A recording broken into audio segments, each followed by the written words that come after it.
I started this painting in 2025 and then I stopped. Not because I didn't care, not because I lost interest, but because life happened. And when life gets loud, sometimes the things we love get pushed to the side. Coming back to something unfinished is strange. It's heavier than starting fresh because now you're not just facing a blank surface, you're facing your past self and all the decisions that came with it. And today, I'm coming back to this painting, Miss Sharp. I kept asking myself questions I didn't know how to answer. Did I lose the momentum? Did I wait too long? Will this still work? Or did I miss my chance? There's a quiet fear that creeps in when you return to something unfinished. A fear that the work moved on without you and that it won't recognize you anymore. I wondered if I would lose against my own art, if I would see all the mistakes more clearly now, if I realized I wasn't good enough to finish what I started. That fear almost stopped me from picking up the brush again. Most of my days are spent getting things done. I work a full-time 9-to-5 job, 8 to 12 hours, but who's counting? I take on responsibilities, I fill in gaps, I do other people's work when they need help, of course. By the time the day ends, I am incredibly exhausted, not just physically, but mentally. And whatever time is left, that's when I paint. Late nights, weekends, even a couple hours. And sometimes I'm like, I tell myself, just one more hour, just this one more section, just this one more paragraph. I don't always know if I'm pacing myself correctly. Some days I feel like I need to slow down. Other days I feel like I need to speed up before I lose something. But I keep going, I keep painting, I keep writing ideas down. I keep showing up even when I'm unsure, which lately that feels the thing. Let's see. Okay, so I have this frame and it came with this painting. I love the frame, but it's definitely wood.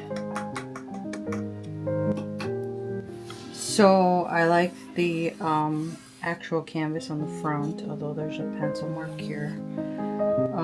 I would like to basically change this painting. It's not quite what I would like to have, so I'm gonna work on this, but I also have to clean it because it's kind of dirty. So I'm going to remove this and see. I would like to do this as just change it up a little. Move this out. Okay. So it's like on a piece of wood, just kind of cut off, which is kind of cool because I could just use the other side since it's already measured. So I will prime this and then I will figure out what I'm going to paint on this. Let's see. It's weird because I don't know, the edges stop here, so it seems like even the piece of wood is off. So hopefully I can figure something out.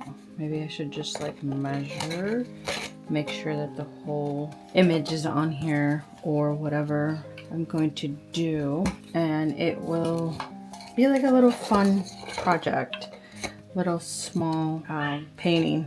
So we'll see what happens.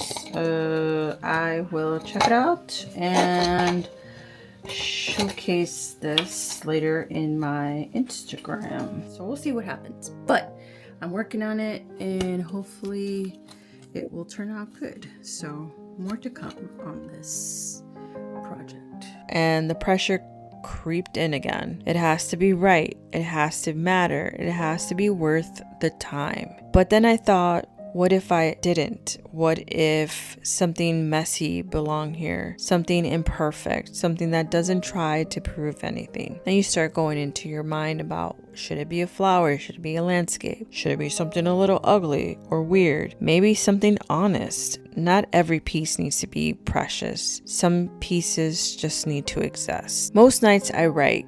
I write my thoughts, my stress. Lately also been the theme this week. Things are shifting and most of the time I'm just trying to catch up. The things I don't have time to process during the day, those are the things that I write down. It's how I get the noise out of my head, how I clear space for the next day. Sometimes I'm writing scripts, sometimes I'm just dumping feelings onto the page, most times I'm doodling, sometimes it's messy and doesn't make sense, but it helps because if I don't let it out somewhere, it shows up everywhere. Writing is part of my art too, even when no one sees it. It's dead by now. Not anymore. Now it's just a dead body. I mean, I just have to slip you $1, right?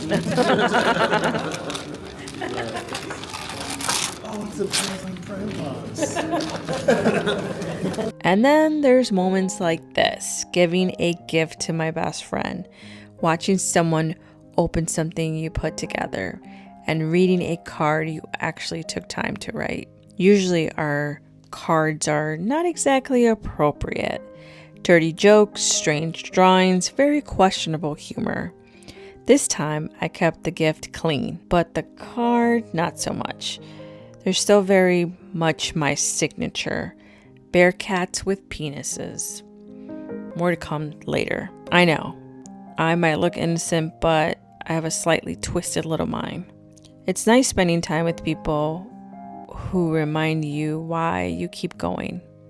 Life doesn't pause just because you're unsure. It keeps moving, sometimes moving really fast. And if you don't step into it, it won't wait. You'll just miss it. Art doesn't live outside of life. It lives inside it. And sometimes stepping away from the work is exactly what helps you come back with clear eyes and thoughts and mind and spirit and all that good stuff. Coming back to Miss Sharp was harder than I expected. I had to face decisions I made months ago, color choices that felt right at the time. And I had to decide, do I honor them or do I let them go? Starting it over isn't always failure.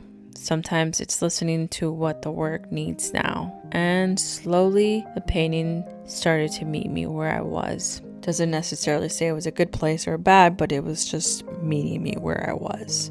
In the end, the painting didn't rush me. It didn't punish me for stepping away. It waited. This is Miss Sharp, starting in one season of my life, finishing another. And maybe that's okay. If you're still watching, the next video is going to be a quiet one. I'll be starting a very sentimental painting of someone who no longer is with us. And it feels important to share. If you want to see that begin, I hope you'll come back.